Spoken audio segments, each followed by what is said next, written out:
So Imola's media day is over. The compressed 2-day weekend starts with a press conference event on Friday. We had every driver come through, every team principal.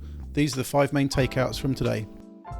So Williams has ended speculation about the future of its 2 drivers. Recent rumours suggest that Sergio Perez was trying to muscle his way in there, and it could be at the expense of George Russell. Great uncertainty last weekend when Williams' standing team principal Simon Roberts wouldn't confirm that the drivers would be remaining next season, but today that speculation came to an end. George Russell confirmed he would be staying, and Simon Roberts apologised for the confusion and made clear that there was no space now for Perez. It will be George Russell and Nicholas Latifi next season.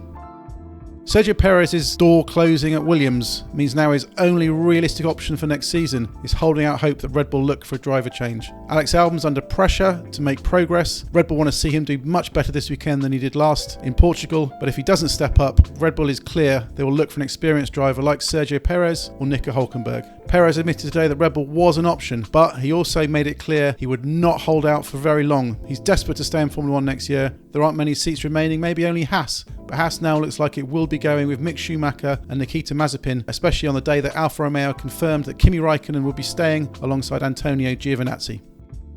It was a day of reflection for Max Verstappen after controversy caused last weekend by his radio comments in Portugal. Following a clash with Lance Stroll in Friday practice, he'd made some outspoken language over the team radio which caused controversy and even more anger amongst some people when he wouldn't back down, didn't apologise for what was said it wasn't his problem if they'd offended something. I think the time between these races has given him some reflection on where things stand, and today he was a bit more calm and a bit more understanding about the offence he will have caused. He was asked about it and said, "I didn't say the words I chose were the right ones. I also know they were not correct. But once again, I never meant to offend anyone." So he'll hope to draw a line under that matter, and it seems the Red Bull and the FIA are keen to move on and forget it.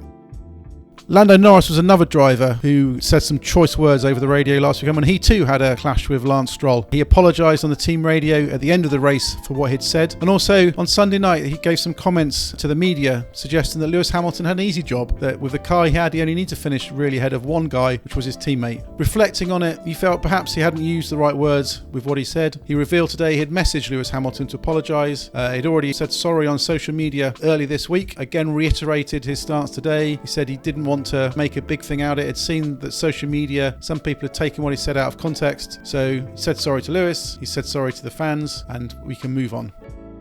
Fernando Alonso returns. It's been a long time since Fernando Alonso has been working at a Formula 1 race. In fact, we think we've got to go back to the McLaren days when he did turn up. But he'll be back here with Renault this weekend. He's already tested the 2020 car, having done a day at Barcelona, a filming day, just 100 kilometres. And Renault announced today he would also be driving in Bahrain next week in a 2018 car. But he's turning up at Imola this weekend to see how the team operates, get to know the engineers a bit more, get to see how the team flows. He's not there to critique the team, point them in the right direction. He's there to see, to understand, to feel and breathe it, because it's fairly clear now he's really fired up for next season.